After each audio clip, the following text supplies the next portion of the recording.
નમસ્કાર. ચાલો એક વાત વિચારીએ. આપણા ગામડાના રસ્તા કોણ બનાવે? સ્થાનિક શાળા કે દવાખાનાના નિર્ણયો કોણ લેતું હશે? આજે આપણે એ જ સંસ્થા વિશે વાત કરવાના છીએ. તાલુકા પંચાયત, જે સ્થાનિક શાસનનું એકદમ પાવરફુલ એન્જિન છે. તો ચાલો એની કામગીરીને જરા નજીકથી સમજીએ. તો તાલુકા પંચાયત એટલે શું? સાવ સાદી ભાષામાં કહીએ તો એ પંચાયતી રાજના 3 માળના મકાનમાં વચ્ચેનો માળ છે. નીચે છે ગ્રામ પંચાયત અને ઉપર છે જિલ્લા પંચાયત. તાલુકા પંચાયત આ બંનેને જોડી રાખે છે. મતલબ કે ગામડાની જરૂરિયાતોનો અવાજ ઉપર જિલ્લા સુધી પહોંચાડવાનું કામ કરે છે.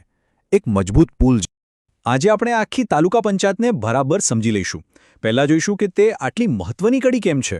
પછી સમજીશું કે એની રચના કેવી રીતે થાય છે, એ કયા મોટા કામો કરે છે, આ બધા કામ માટે પૈસા ક્યાંથી આવે છે, અને સૌથી અગત્યનું, એક નાગરિક તરીકે આપણા જીવન પર એની શું અસર થાય છે.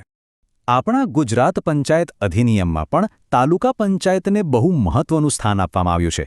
પણ કાયદાની ચોપડીઓમાં જે લખ્યું છે એ જમીન પર કામ કેવી રીતે કરે છે એ જાણવા માટે આપણે શરૂઆત કરવી પડશે એની રચનાથી. તો સવાલ એ છે કે આ સ્થાનિક વિકાસના અસલી શિલ્પકાર છે કોણ? કોણ છે એ લોકો જે તાલુકા પંચાયતને ચલાવે છે અને આપણા વિસ્તારનું ભવિષ્ય ઘડે છે? ચાલો એમના પર જ એક નજર કરીએ. તાલુકા પંચાયતમાં કેટલા સભ્યો હશે એનું ગણિત વસ્તી પર આધાર રાખે છે. અને બહુ સીધું સાદું છે. જો તાલુકાની વસ્તી 1 લાખ સુધીની હોય તો 16 સભ્યો હોય, અને એનાથી ઉપર દર 25,000ની વસ્તીએ 2 સભ્યો ઉમેરાતા જાય.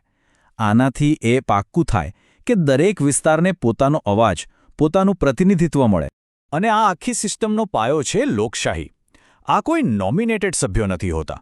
ના, એમને તો તાલુકાના લોકો સીધા જ મત આપીને ચૂંટે છે. અને એટલે જ તેઓ લોકો માટે સીધા જવાબદાર બને છે. અહીં એક બહુ જ પ્રગતિશીલ વાત છે: સામાજિક સમાવેશ. મહિલાઓને નેતૃત્વમાં આગળ લાવવા માટે 50% બેઠકો સીધી એમના માટે અનામત છે. એટલું જ નહીં, અનુસૂચિત જાતિ, જનજાતિ અને અન્ય પછાત વર્ગોને પણ એમની વસ્તીના આધારે પ્રતિનિધિત્વ મળે છે, જેથી સમાજના દરેક વર્ગનો અવાજ ત્યાં સંભળાય.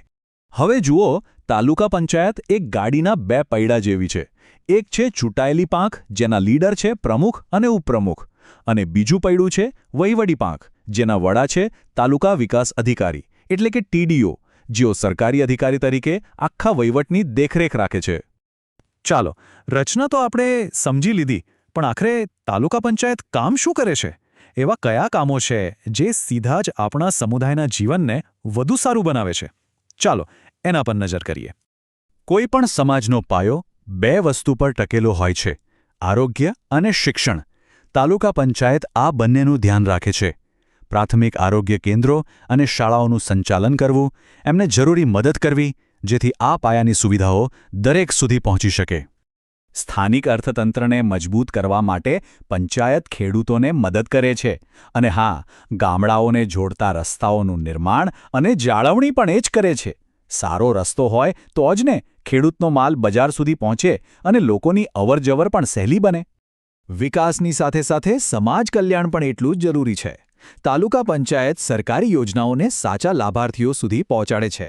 એટલું જ નહીં, એ પોતાની નીચે આવતી ગ્રામ પંચાયતોના કામ પર દેખરેખ રાખે છે અને એમને માર્ગદર્શન પણ આપે છે.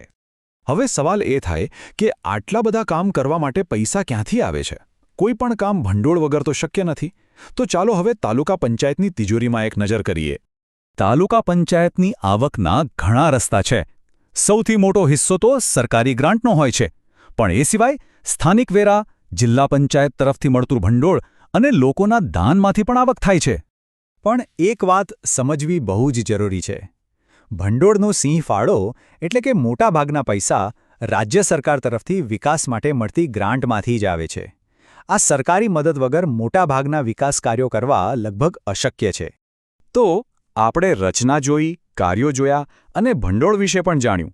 પણ આ બધી વાતચીતનો એક સામાન્ય નાગરિક માટે શું અર્થ છે? એના જીવનમાં આનાથી શું ફરક પડે છે? ચાલો હવે એને સમજીએ. આ વાક્ય આખી વાતનો સાર કહી દે છે.